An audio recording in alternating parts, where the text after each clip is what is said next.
Voici sûrement le jeu le plus ambitieux de cette année 2009. Fuel est au Guinness Book des records pour une raison toute simple. Fuel, c'est le jeu le plus vaste de tous les temps. Suffisant pour nous donner déjà l'envie de l'essayer. On ajoute à cela le studio Asobo, un studio français ultra talentueux et amoureux de sport méca, tendance off-road. Si ça ne suffisait pas, on soulignera le soutien de l'éditeur roi du genre poussière et contre-braquage. Codemasters bien sûr. Franchement, on le sentait bien. Et on vous le confesse, même avec les quelques défauts dont souffre ce Fuel, on est tout proche du Nirvana. Alors, pour vous résumer ça vite fait, Nicolas Hulot avait raison, à cause de nous, le climat s'est déréglé et les tsunamis ont succédé aux tempêtes, les cyclones aux ouragans et seule une poignée de survivants se battent à la conquête des derniers litres d'essence. Par contre, ce que n'avait pas prévu Nicolas Hulot, c'est que dans cette ambiance post-apocalyptique à la Mad Max, le sort des derniers humains se jouerait à coups de volant dans des courses dantesques. Et ça, bizarrement, ça donne envie de prendre des douches de 2 heures en allumant toutes les lumières et en laissant tourner sa voiture dans le garage. Mais on s'égare. Commençons donc par le plus important, cette fameuse ère de jeu, la plus fabuleuse de l'histoire du jeu vidéo. 14 000 km², vous avez bien entendu, soit un carré de 120 km de côté. C'est tout bonnement hallucinant. Et le plus fort là-dedans, c'est que l'on retrouve vraiment tous les types de terrains possibles. On passe de la neige au sable, de la montagne aux forêts, des déserts de pierre aux marécages.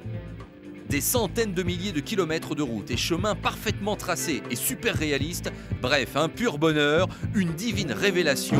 Fuel tient toutes ses promesses et même plus encore.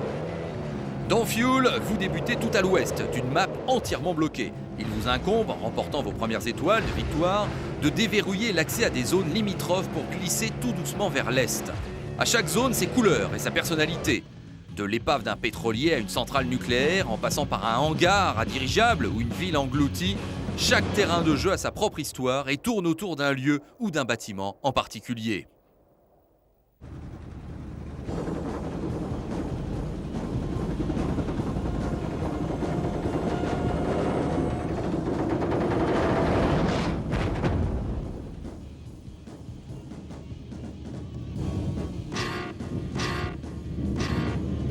Les occupations sont nombreuses, comme par exemple faire ses courses, qui permet de débloquer de nouvelles régions, ou faire des défis pour gagner du fuel, qui est la monnaie du jeu et qui vous sera utile pour acheter de nouveaux véhicules.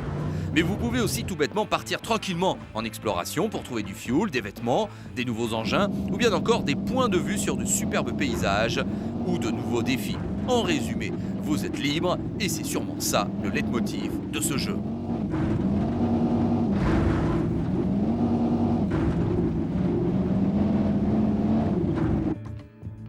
On va continuer dans l'ultra positif avec le garage, qui lui aussi est absolument énorme. Tout d'abord, un coup de chapeau pour pas mal de looks assez originaux.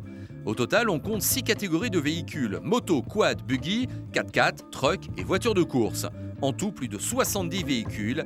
La variété est bel et bien là.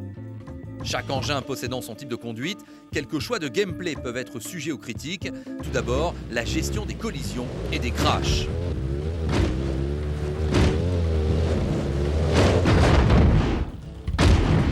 En lisant les forums et quelques tests de confrères, beaucoup n'ont même pas compris la gestion des dégâts. Un peu obscur, il est vrai. En bas à droite, à côté du compteur, se trouve une jauge de dégâts. Une fois rempli, votre véhicule explose. Certains engins remplissent ce compteur au premier contact. Pour d'autres, il faut 5 ou 6 gros crashs. Pour un jeu où il faut faire sa navigation, regardez sans arrêt la mini-carte et les abords des routes pour chercher une coupe, un compteur. En plus à surveiller, ça n'était vraiment pas nécessaire. Du coup, à chaque crash, c'est un peu la loterie, comme on va vous le montrer. On se prend un arbre à 120 km/h sans le moindre souci. 10 secondes plus tard, comme vous allez le constater, on explose en descendant une petite marche à 10 km/h.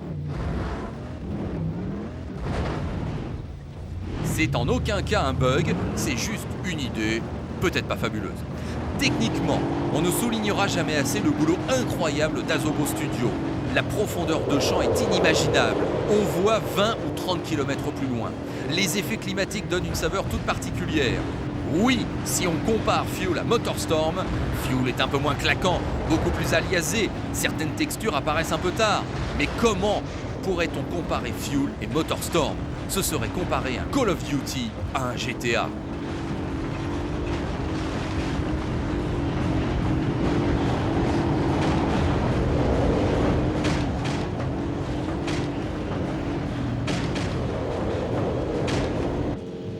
Côté épreuve, on trouve vraiment de tout. Des courses-poursuites, des courses sur petits circuits, des épreuves contre le chrono, genre spécial de rallye, des courses d'endurance, des barras checkpoint ou encore les plus belles épreuves, les courses genre rallye raid avec une arrivée 30 km plus loin et un parcours totalement libre. On ajoute à cela un mode online où vous pouvez vous-même tracer des épreuves et vous confronter immédiatement à de vrais joueurs. Seul manque à notre bonheur un petit mode en écran splitté.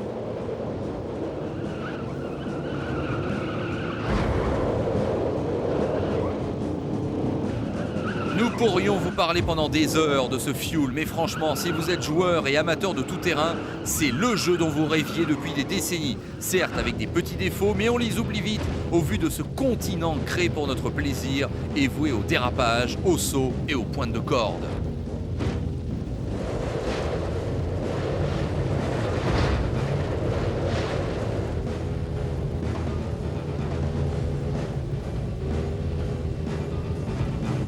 Fuel est un grand jeu, Fuel est même un très grand jeu. Il ne faut pas le limiter au record et au Guinness Book, oui, Fuel est perfectible, mais qu'est-ce que l'on est heureux de voir un tel jeu débarquer alors qu'il y a quelques années on aurait à peine imaginé avoir un soft similaire dans les mains. Bref, on vous invite très fortement à aller user vos tétines sur le plus grand terrain de jeu de l'histoire, vous verrez, vous ne le regretterez pas.